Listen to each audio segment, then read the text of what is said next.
మీరు smoking quit చేశారా? Smoking stop చేశారా? ఇంకా స్మోకింగ్ స్టాప్ చేసిన తర్వాత లంగ్స్ ఎఫెక్టివ్‌గా ఫంక్షన్ ఇంప్రూవ్ చేయడానికి ఏమి ఫుడ్ తీసుకుంటే బావుంటుంది? 1. Green leafy vegetables like broccoli గాని, స్పినాచ్ గాని. Second, apples and berries.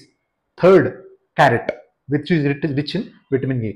And fourth one is water. Simple but very important.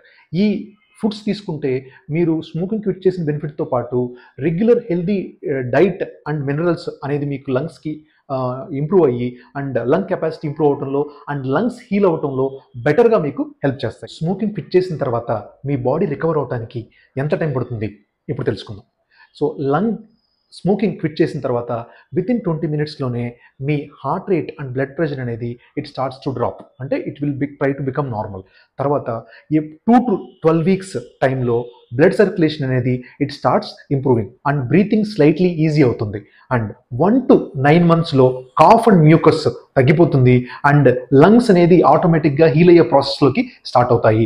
1 yearలో your risk of heart disease అనేది చాలా వరకు తగ్గుతుంది. 5 yearsలో యువర్ లంగ్ క్యాన్సర్ రిస్క్ కూడా తగ్గడం అనేది మొదలవుతుంది. కానీ లంగ్ క్యాన్సర్ రిస్క్ సిగ్నిఫికెంట్గా ఎప్పుడు తగ్గుతుందంటే 15 years క్రాస్ అయిన తర్వాత మాత్రమే, మీరు స్మోకింగ్ ఆపినా కూడా. సో ఇలాంటి ఈ టైం లైన్ అనేది చాలా పాజిటివ్గా ఉంటుంది. So stop smoking today and give your lung a better breath.